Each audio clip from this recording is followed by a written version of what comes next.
السلام علیکم ورحمۃ اللہ وبرکاتہ۔ الحمد للہ نحمده ونستعینه ونستغفره ونؤمن به ونتوکل علیہ ونعوذ باللہ من شرور انفسنا ومن سیئات اعمالنا من يهده الله فلا مضل له ومن يضلله فلا هادي له ونشهد أن لا إله إلا الله وحده لا شريك له ونشهد أن سيدنا ومولانا محمدا عبده ورسوله صلى الله عليه وسلم. أعوذ بالله من الشيطان الرجيم. بسم الله الرحمن الرحيم.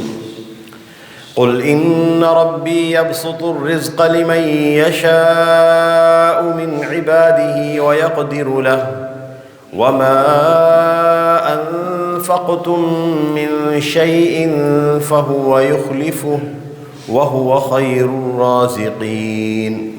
صدق الله العظيم. اللہ رب العزت کے تصرف میں تمام حالات ہیں. جس طرح چاہیں وہ حالات کو اچھا بنانے پر قدرت رکھتے ہیں اور حالات انسانوں کے لیے ناموافق ہو جائے اس پر بھی قدرت رکھتے ہیں. اور پھر کائنات میں ان کا تصرف بھی بہت گہرا ہے کہ قرآن پاک میں آتا ہے وَمَا تَسْقُطُ مِن وَرَقَةٍ إِلَّا يَعْلَمُهَا. درخت سے کوئی پتا اللہ کے علم میں آئے بغیر نہیں گر سکتا. مفسرین نے اس کا معنی یہ لکھا ہے کہ متى تسقط وأين تسقط وكم تدور في الهواء. درخت سے پتا کب گرے گا، کہاں گرے گا، اور اس کو گرتے ہوئے ہوا میں پلٹنیاں کتنی کھانی ہیں، یہ اللہ کے علم میں ہے. ان کی تصرف کی شان بہت گہری ہے اور ان کا علم محیط ہے، ہر چیز کا احاطہ کرنے والا ہے. انسان کے حالات اچھے بنانے پر پوری طاقت رکھتے ہیں. تو انسانوں پر بھی حالات پھر مختلف ہی رہتے ہیں، اچھے بھی، فراخی والے بھی، برے بھی، تنگی کے حالات والے بھی. ایسے بھی حالات آتے ہیں کہ مالی اعتبار سے، معاشی اعتبار سے تنگی ہو جاتی ہے. جب بندوں پر ایسے حالات آئیں کہ جس میں معاشی اعتبار سے تنگی ہو رہی ہو، مالی اعتبار سے تنگی ہو رہی ہو، مہنگائی میں اضافہ ہو رہا ہو، تو اس وقت کے کیا احکامات ہوتے ہیں، اس وقت کی تعلیمات کیا ہیں. آپ صلی اللہ علیہ وسلم کی حیات طیبہ میں مہنگائی میں بہت زیادہ اضافہ ہو گیا. حضرات صحابہ کرام رضی اللہ عنہم اجمعین شکایت لے کر آئے، یا رسول اللہ سعر لنا، مہنگائی بہت ہو گئی ہے، آپ نرخ اور بھاؤ متعین فرما دیں. کیونکہ جب ہم بازار میں جاتے ہیں تو اشیاء ضروریہ کا نرخ نیا ہوتا ہے، روزانہ نیا بھاؤ ہوتا ہے، ہر چیز مہنگی ہو رہی ہے. آپ ہمارے لیے نرخ متعین فرمائیں. یہ حالات مدینہ المنورہ میں آئے. آپ صلی اللہ علیہ وسلم نے جواب میں ایک ارشاد فرمایا، ان اللہ هو المسعر. آپ تمام حالات میں اللہ تعالیٰ ہی کی طرف چونکہ متوجہ کرتے تھے، رخ اللہ تعالیٰ کی طرف پھیرا کرتے تھے، تاکہ ہر حال میں دل کے اندر اس بات کا اعتقاد ہو کہ کرنے والے تو اللہ ہی ہیں، انہی کے ہاتھ میں سب کچھ ہے. ظاہری اسباب دنیا میں بہت کچھ ہوا کرتے ہیں، اس لیے آپ صلی اللہ علیہ وسلم کا جملہ ہے ان اللہ هو المسعر. اللہ تعالیٰ ہی کی ذات نرخ اور بھاؤ مقرر کرنے والی ہے. هو القابض والباسط والرزاق. وہی اللہ ہیں جو روزی کو کم کر دیتے ہیں، وہی اللہ ہیں جو روزی میں فراخی دے دیتے ہیں، اور وہی اللہ رزق دینے والے ہیں. پھر آپ صلی اللہ علیہ وسلم نے ارشاد فرمایا کہ میں یہ نہیں چاہتا کہ کل قیامت کے دن اللہ تعالیٰ سے اس حال میں ملاقات کروں کہ میرے اوپر کسی کا کوئی بدلہ مالی اعتبار سے یا جانی اعتبار سے ہو اور اس کا مجھ سے مطالبہ کیا جائے. اس لیے فقہاء نے لکھا ہے کہ جس جگہ تاجر امین ہو، امانت دار ہو، اور نظام عدل اور انصاف پر ہو، ظلم نہ ہو، وہاں پر نرخ مقرر کرنے کی اجازت نہیں ہے۔ تاجر اپنے حساب سے جس طرح چاہے بیچ سکتا ہے، کیونکہ تاجر بھی امین ہے، نظام بھی عدل پر ہے، اور ہماری تجارت کی جو بنیاد ہے اس میں نبی صلی اللہ علیہ وسلم کا ایک ارشاد ہے، جو ساری تجارت ہماری اس بنیاد پہ کھڑی ہے، اور وہ ہے خیر الناس من ينفع الناس۔ لوگوں میں سے سب سے بہترین لوگ وہ ہوتے ہیں جو لوگوں کو نفع پہنچائیں۔ وہ اس طرح کے لوگ تھے، کوئی انسان ایسا نہیں تھا جس کو نبی صلی اللہ علیہ وسلم کی صحبت ایمان پر ملی ہو اور وہ خائن ہو۔ کوئی انسان ایسا نہیں تھا جس کو حضور صلی اللہ علیہ وسلم کی صحبت ایمان پر ملی ہو اور کسی کو وہ نقصان پہنچا دے، ادنا درجے کا نقصان پہنچا دے۔ حجاج کے زمانے میں ایک عورت نے ایک صحابی رضی اللہ تعالیٰ عنہ پر دعویٰ کیا ظلم کا۔ وہ صحابی تشریف لائے رضی اللہ عنہ، بہت دکھی تھے۔ دعویٰ پوچھا گیا، اس عورت نے کہا کہ انہوں نے میری زمین پر قبضہ کیا ہے۔ وہ صحابی کہنے لگے، کیا میں ایسا کر سکتا ہوں جب کہ میں نے حضور صلی اللہ علیہ وسلم سے یہ ارشاد سنا ہو کہ جو آدمی کسی کی ایک بالش زمین پر قبضہ کر لے ظلماً، تو کل قیامت کے دن 7 زمینوں کا طوق وزن کے طور پر اس کے گلے میں ڈالا جائے گا۔ کیا میں ایسا کر سکتا ہوں اس ارشاد کے بعد؟ پھر انہوں نے اسی موقع پر اس عورت کو بددعا دی کہ تو اندھی ہو جائے۔ تو بس عورت آنن فانن نبینا ہو گئی اور پھر اپنی ہی زمین کے کسی گڑھے میں گر کر مری۔ صحابہ کرام ظالم نہیں تھے رضی اللہ عنہم اجمعین، خائن نہیں تھے، سب عادل ہیں، سب ہی انصاف کرنے والے ہیں۔ اس لیے اس معاشرے کے بارے میں آپ نے فرمایا نرخ متعین کرنے کی اجازت نہیں ہے، اللہ کی طرف متوجہ ہو جاؤ، وہی نرخ متعین کرتے ہیں، وہی بھاؤ متعین فرماتے ہیں۔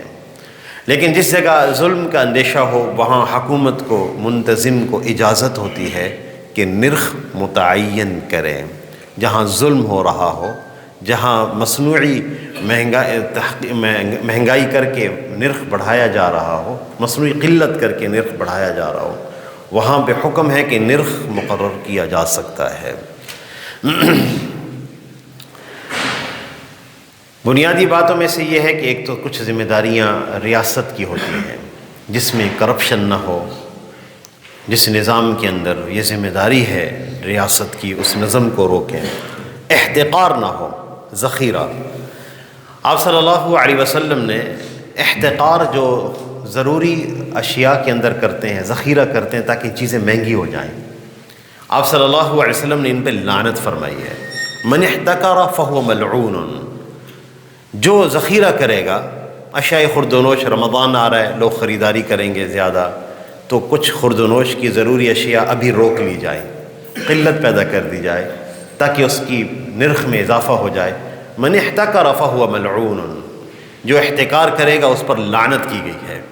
ایسا نفع کیسے فائدہ مند ہوگا جس نفع کے ساتھ اللہ تعالیٰ کی طرف سے لعنت شامل ہو؟ وہ کیسا نفع ہوگا اس میں، اور کیسی برکت ہوگی، کیسے وہ رزق کفایت کرے گا جو مسلمانوں پر ظلم کر کے حاصل کیا جائے۔ ایک فرد واحد کو معاشی تنگی کے وقت کیا کرنا چاہیے، کیا راستہ اختیار کرنا چاہیے؟ اللہ تعالیٰ نے ہمیں مختلف راستے بتائے اور آپ صلی اللہ علیہ وسلم کے مختلف ارشادات ہیں۔ یاد رکھیے گا، اصل میں چیز رزق میں برکت ہوتی ہے۔ برکت کسے کہتے ہیں؟ برکت کفایت کا نام ہے، یعنی جتنا رزق اللہ تعالیٰ ہمیں دے وہ رزق ہمیں کافی ہو جائے۔ ہم اسباب جمع کر سکتے ہیں مال کے، ہم اس کے ذریعے اچھا مال کما سکتے ہیں اور خوب کما سکتے ہیں، لیکن برکت اور کفایت یہ ہم اس سے حاصل نہیں کر سکتے، یہ اللہ کے اختیار میں ہے۔ ہم صحت کے اسباب اختیار کر سکتے ہیں، اچھے سے اچھے ڈاکٹر اور اچھے سے اچھا علاج، لیکن صحت دینے والے اللہ ہے۔ تو کفایت ہماری ہو جائے، رزق میں برکت ہو جائے۔ آپ صلی اللہ علیہ وسلم کے ارشاد ہے، حدیث قدسی ہے، یا ابن آدم اے ابن آدم تفرغ لعبادتی املأ صدرک غنا واسد فقرک، اے ابن آدم تو اپنے آپ کو میری عبادت کے لیے فارغ کر دے، میں تیرا سینہ غنا سے بھر دوں گا اور تیرا فقر بند کر دوں گا۔ وَإِلَّا تَفْعَلْ، اگر تم نے فرائض ادا نہ کیے، نماز فرض ہے وہ ادا نہ کی روزی کے پیچھے، حج فرض ہے صاحب استطاعت پر اور وہ اپنی دکان اور تجارت کے پیچھے حج نہیں کیا، زکوٰۃ فرض ہے اس کو صحیح طور پر نہیں نکالا اور مستحق لوگوں کو نہیں دیا، یہ فرائض ہیں۔ تو اے ابن آدم تو وَإِلَّا تَفْعَلْ، اگر تو ایسا نہیں کرے گا، اگر تو ایسا نہیں کرے گا تو ملأت یدیک شغلا، میں تیرے ہاتھوں کو کاموں سے بھر دوں گا، بڑا ہی کام کرنا پڑے گا، کمانے کے لیے بہت محنت کرنی پڑے گی۔ وَلَمْ أَسُدَّ فَقْرَكَ، تیری تنگ دستی بند نہیں کروں گا، ہر وقت تنگ دستی کا، ہر وقت مال کی کمی کا خوف تجھے رہے گا۔ اس لیے رزق اصل میں کفایت کا نام ہے، برکت کفایت کا نام ہے، وہ رزق ہمیں کفایت کرے، ہماری ضرورتیں پوری ہو جائیں۔ رزق میں برکت کیسے ہوتی ہے، کفایت کیسے ہوتی ہے؟ آج ہمیں ان عملوں کو اختیار کرنا ہے۔ لوگ کہتے ہیں جی دنیا کے اندر حالات خراب ہو گئے ہیں، اور کیا ہو سکتا، چاہے ساری دنیا کے حالات خراب ہو جائے، چاہے ساری دنیا میں بگاڑ آئے، میرے رزق میں برکت ہونی چاہیے، مجھے اللہ تعالیٰ جتنا دے اس میری کفایت فرمائے، یہ ممکن ہے۔ چاہے وہ کیسے حالات ٹھیک ہوں گے، وہاں حالات خراب، وہاں حالات خراب۔ ہماری ایک جماعت برطانیہ گئی ہوئی ہے، میرے چھوٹے بھائی اس میں ہیں، تو وہ کہتے ہیں کہ ہم جب کوئی چیز خریدنے جاتے ہیں اسٹور پہ تو 4 چیزوں میں سے 2 ملتی ہیں، 2 نہیں ملتی۔ سبزیاں خریدنے جائیں تو 2 ملیں گی، 2 نہیں ہیں، ہے ہی نہیں، قلت ہو گئی ہے سبزیوں کی، پھلوں کی قلت ہو گئی۔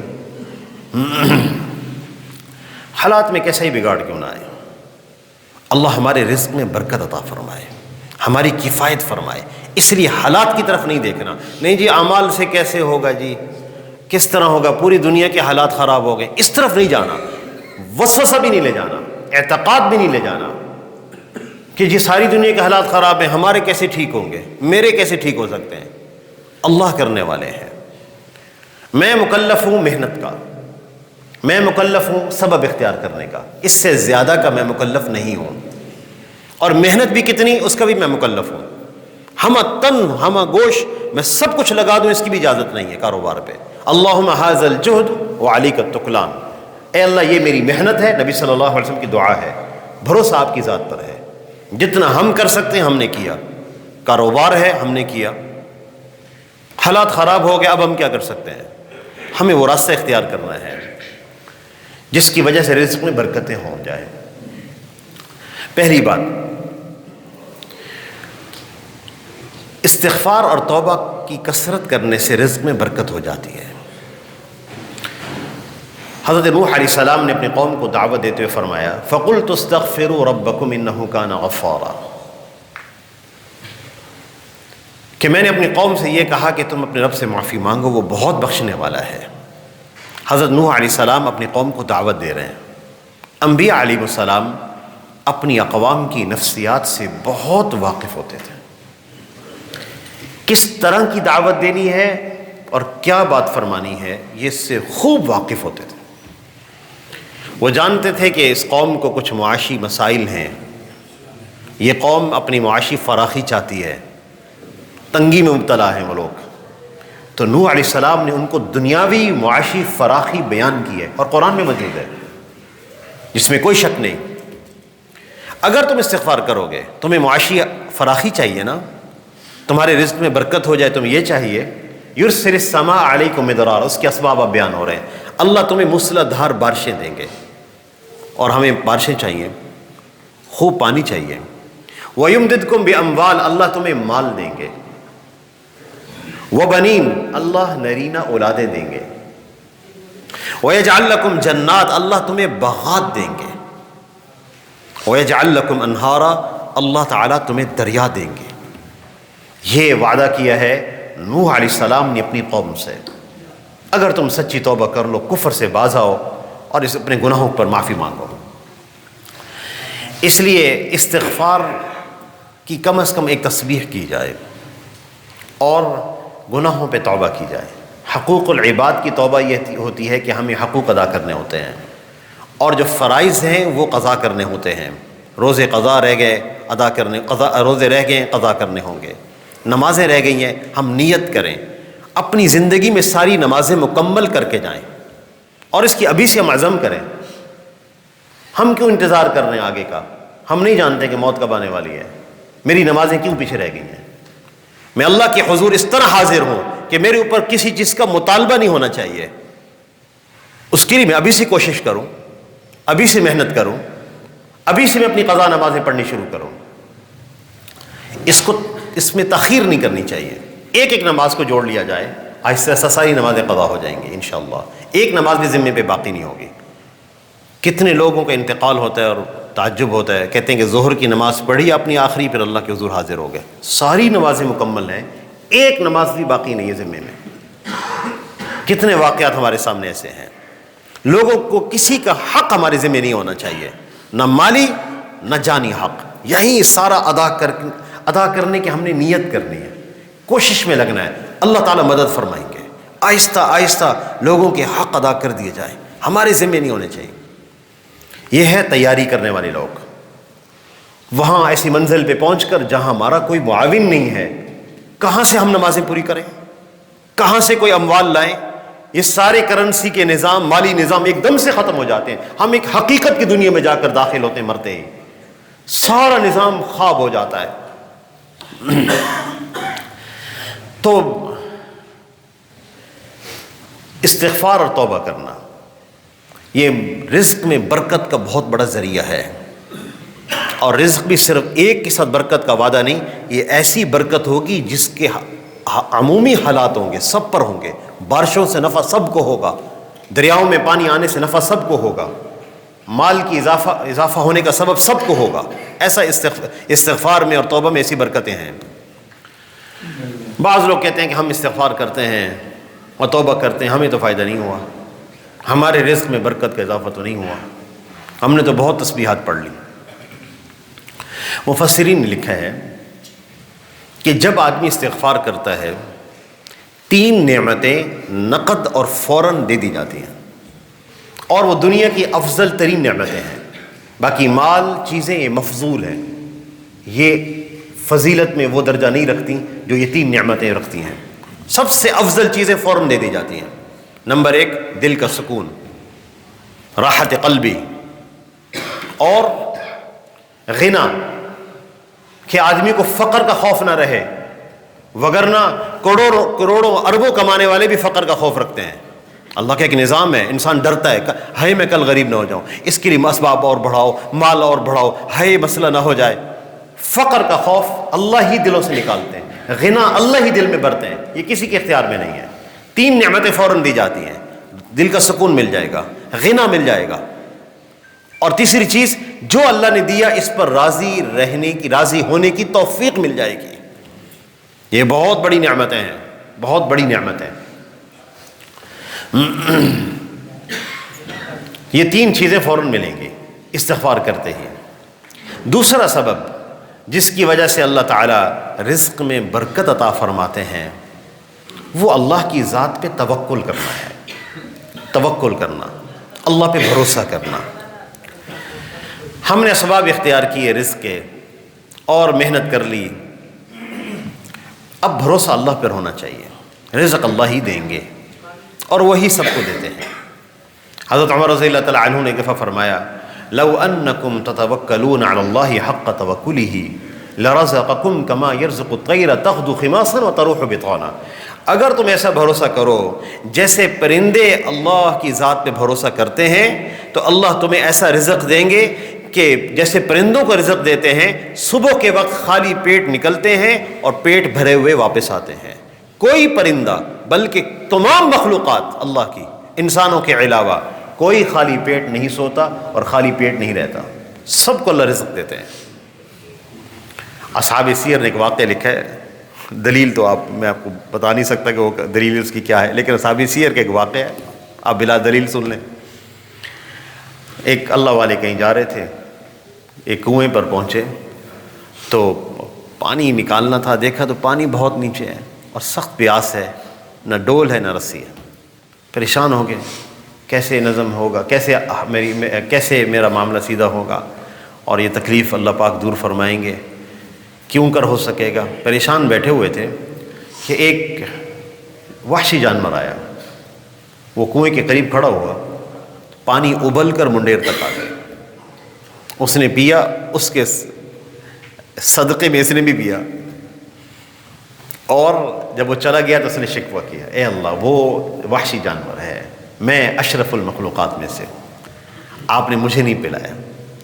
تو ندا آئی کہ چونکہ تیری نظر ڈول اور رسی پر تھی اس لیے تجھے وہیں سے ملنا تھا، اس کی نگاہ ہماری ذات پر ہے اس لیے ہم نے اس کو ایسے پلایا۔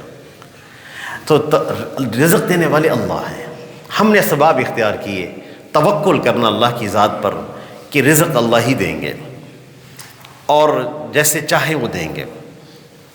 تو توکل کرنے سے، اللہ کی ذات پر بھروسہ کرنے سے رزق میں برکت ہوتی ہے، اور بھروسہ اللہ کی ذات پر ہمیں اپنے ایک دوسرے کو ترغیب دینی ہے۔ معاشی حالات میں تنگی آ رہی ہو، اپنے بھائیوں کو، اپنے بچوں کو سمجھانا ہے کہ ہم اللہ پہ بھروسہ کرنے والے ہیں، اس سے ڈپریشن میں کمی آئے گی، اور اس بھروسہ کرنے کی وجہ سے ذہنی دباؤ کم ہوگا۔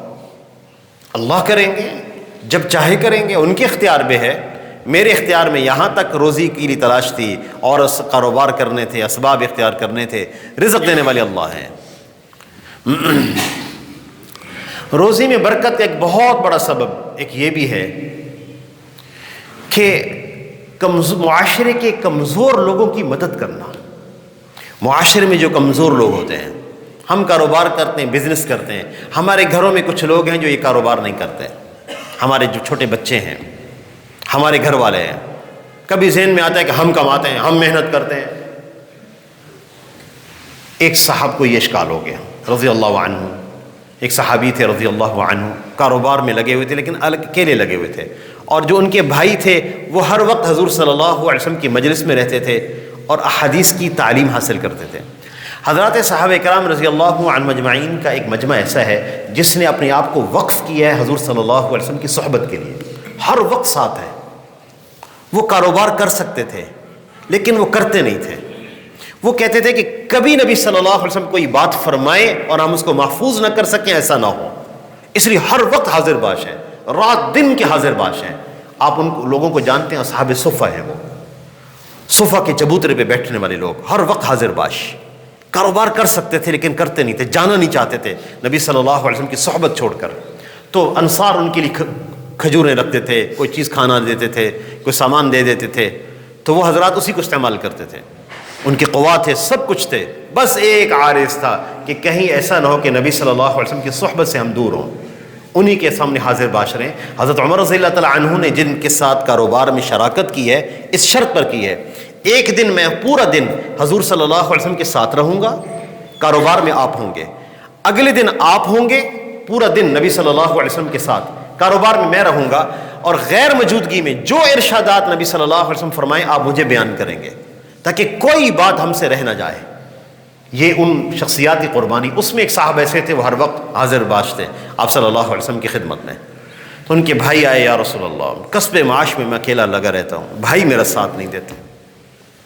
تو آپ صلی اللہ علیہ وسلم نے ایک جملہ ارشاد فرمایا، شاید تمہیں رزق اس کی برکت سے دیا جاتا ہو، اور آپ نے ایک جملہ ارشاد فرمایا، هل تنصرون الا بضعفائکم بدعوتہم واخلاصہم، تمہیں جو رزق دیا جاتا ہے وہ معاشرے کے کمزور افراد کی وجہ سے دیا جاتا ہے، جو کام نہیں کر رہے ہوتے، ان کی وجہ سے ہمیں رزق ملتا ہے، ہمارے بچوں کی وجہ سے، ہمارے گھر والوں کی وجہ سے۔ اور پھر اس لیے ہم ایک نیت کریں، ہمارے معاشرے میں کچھ لوگ کمزور ہوتے ہیں، ہمارے قریبی لوگ بھولے ہوتے ہیں، کاروبار کرتے نقصان ہو جاتا ہے، جب بھی کاروبار کریں گے نقصان اٹھائیں گے، گھاٹا اٹھائیں گے۔ اچھا جاب کریں گے، اب ذہنی کمزوری ہے، ذمہ داری نہیں ہے، جاب میں بھی پورے نہیں اترتے، ایسے لوگ ہوتے ہیں، کمزور ہوتے ہیں، ضعفاء ہوتے ہیں، معذور ہوتے ہیں، عورتیں ہیں نہیں نکل سکتی کام کے لیے کسی سبب سے، ایسے لوگوں پر نگاہ ہو، جتنی اللہ نے توفیق دی ہے کچھ تھوڑا زیادہ میری ذات سے ان کی معاونت ہو جائے کرے۔ بسا اوقات میرے لیے 1000 روپے کی کوئی حیثیت نہیں ہوتی، لیکن کسی کے لیے 1000 روپے بہت زیادہ ہوتے ہیں، اس کے بہت سارے کام بن جاتے ہیں۔ میرے نزدیک 500 روپے کی اہمیت نہیں ہوتی، لیکن کسی کے لیے 500 روپے بہت اہم ہوتے ہیں، ان کے بہت سارے کام اس 500 روپے میں بن جائیں گے۔ ان کی ضرورتیں تھوڑی چھوٹی ہیں، مختصر ہیں، تو ایسے کمزور لوگ اور ضعفاء میری نگاہ میں ہوں، جتنی اللہ نے مجھے توفیق دے رکھی، میں نیت کروں میں کچھ تھوڑا زیادہ ان کی معاونت ضرور کروں گا، اللہ تعالیٰ انہی کی وجہ سے مجھے رزق عطا فرمائیں گے۔ هل تنصرون الا بضعفائکم، تمہیں رزق تو تمہاری کمزوروں کی وجہ سے دیا جاتا ہے۔ اور چوتھا سبب جو رزق میں برکت کا بہت بڑا سبب ہے، وہ اپنے خاندان والوں کے ساتھ صلہ رحمی بھی ہے۔ آپ صلی اللہ علیہ وسلم کا ارشاد ہے، من احب ان یبسط له فی رزقہ وینسأ له فی اثرہ فلیصل رحیمہ، جو یہ چاہتا ہے کہ اس کا رزق بڑھا دیا جائے اور اس کی عمر لمبی کر دی جائے، اس کو چاہیے کہ صلہ رحمی کرے۔ صلہ رحمی کرنے کا کیا مطلب ہوتا ہے؟ بسا اوقات بھائیوں سے ہمیں رنجش ہو جاتی ہے، بسا اوقات ہمیں اپنے بہنوں سے تکلیف پہنچتی ہے، بسا اوقات ہمیں اپنے قریبی لوگوں سے تکلیف ہوتی ہے، تو ضروری نہیں ہے کہ ہم ان کو جا کر ملا کریں، ان کے پاس جا کر بیٹھا کریں، کوئی ضروری بات نہیں ہے، لیکن کچھ چیزیں ایسی جس پر میں اور آپ قابو پا لیں۔ ایک یہ ہے، اگر رنجش ہو گئی اور بھائی نے تکلیف دی مجھے، میرے کسی قریبی عزیز نے مجھے تکلیف دی، دل نہیں کرتا ملنے کو، کوئی حرج کی بات نہیں، 2-3 کام کر لیے جائیں۔ ایک یہ ہے کہ پیٹھ پیچھے غیبت نہ کریں، دوسرا انتقامی جذبہ، بدلہ لینا خطرناک جذبہ ہے، بڑا نقصان انسان کا ہوتا ہے، صلاحیتیں کچلی جاتی ہیں، یہ کینہ پرور انسان ہوتا ہے۔ یہ ابھی لیلۃ البراءت گزری ہے، شب براءت، اس کے بارے میں حدیث میں آتا ہے کہ اللہ جل شانہ بنو کلب کی بکریوں کے بالوں کی تعداد کے برابر انسانوں کی مغفرت فرما دیتے ہیں، لیکن ولا الی مشاحن، کینہ پرور انسان کی مغفرت نہیں فرماتے ہیں۔ جس کے دل کا جذبہ ہے میں نے انتقام لینا ہے، میں نے بدلہ لینا ہے، کاروبار میں ہے، جاب میں ہے، کسی کمپنی میں ہے، اسی جذبوں کے ساتھ ہیں، اس سے میں نے بدلہ لینا ہے، اس کو میں نے سنانی ہے، اس کے ساتھ میں نے یہ کرنا ہے، اس کو میں نے یہ نقصان پہنچانا ہے، یہ مشاحن انسان ہے۔ آخرت کا نقصان تو ہوا ہی، اخلاقی قدروں کا نقصان ہو جاتا ہے، انسان ذلیل ہو جاتا ہے، اور یہ انسان بے عزت انسان ہوتا ہے، اخلاقی قدریں گر جاتی انسان کی۔ کوئی معاف کرنا بھی ہے، خاموش رہنا بھی کی نعمت ہے، معاف کرنا بھی خوبی ہے، صبر کر جانا بھی خوبی ہے، اگرچہ اللہ نے ہمیں اجازت دی ہے وَجَزَاءُ سَيِّئَةٍ سَيِّئَةٌ بِمِثْلِهَا، کہ جو آدمی تمہیں نقصان پہنچائے اتنا نقصان اس کو پہنچا دو، اس کی اجازت ہے، اگرچہ اجازت ہے ہمیں، لیکن فَمَنْ عَفَا وَأَصْلَحَ، جو معاف کر دے، صلح کر لے، اس کا اجر اللہ کے ذمہ ہے۔ تو اگر کوئی ایسی ناراضگی قریبی خاندان والوں سے ہو گئی ہے، ہم پیٹھ پیچھے غیبت نہ کریں، انتقام نہ لیں، نقصان پہنچانے کی فکر نہ کریں، تو ہم قطع رحمی کرنے والوں میں سے نہیں ہیں، چاہے ہماری ان سے ملاقات نہ ہوتی ہو، اور کسی وقت ملاقات ہو جائے، ایک کام ہم کر لیا کریں۔ جس بھائی سے ہماری ناراضگی ہے اور اس کی ملاقات شادی یا غمی پر ہوئی ہے، تو جب میرے سامنے آئے تو میں سلام میں پہل کر دوں، یہ ایک مشکل چیز ہے، لیکن میں کر دوں سلام میں پہل، اور اللہ کی رضا کے لیے کر دوں السلام علیکم، بس اتنا میں کر دوں، تو میں قطع رحمی کرنے والوں میں سے نہیں ہوں، صلہ رحمی کرنے والوں میں سے ہوں۔ تو قرآن پاک میں سورۃ سبا کی آیت کا یہ مفہوم ہے، قل ان ربی، اے نبی صلی اللہ علیہ وسلم فرما دیجئے، بے شک میرا رب جو ہے یبسط الرزق لمن یشاء من عبادہ ویقدر له، جس کے لیے چاہے رزق بڑھا دیتے ہیں اور جس کے لیے چاہے رزق کم کر دیتے ہیں۔ اور ایک اور وہ چیز، اللہ کی راہ میں خرچ کرنا، صدقات کے ذریعے سے۔ رمضان کا مہینہ آنے والا ہے، ہم اپنے خرچ کو صدقات کے ذریعے سے، زکوٰۃ کے ذریعے سے تھوڑا سا بڑھا لیں، خرچ کو بڑھا لیں، دوسروں پہ خرچ کرنا، اور اس خرچ سے گھبرانا نہیں ہے، اس لیے کہ وما انفقتم من شیء فهو یخلفہ، جو تم خرچ کرو گے دنیا میں بدلہ وہ ضرور عطا فرمائیں گے اور آخرت میں بھی دیں گے۔ وَهُوَ خَيْرُ الرَّازِقِينَ، کیوں؟ وہ تمام ظاہری طور پر رزق دینے والوں سے بڑھ کر رزق دینے والے ہیں، سب سے بہتر روزی دینے والے اللہ ہیں۔ وہ دنیا میں بھی روزی عطا کریں گے، آخرت میں بھی روزی عطا کریں گے۔ اس لیے جو کچھ ہم اللہ کی راہ میں خرچ کرتے ہیں اس کا بدل دیا جاتا ہے، جیسا کہ حدیث میں آتا ہے کہ آپ صلی اللہ علیہ وسلم نے ارشاد فرمایا، حدیث قدسی ہے، یا ابن آدم، اے ابن آدم، انفق، تم خرچ کیا کرو، انفق علیک، میں تمہارے اوپر خرچ کروں گا، یہ وعدہ ہے۔ اس لیے ایک معاشرے کے کمزور انسانوں پر نگاہ بھی ہو، میری طرف سے جتنی اللہ نے مجھے استطاعت دی ہے میری طرف سے تعاون ہوا کرے۔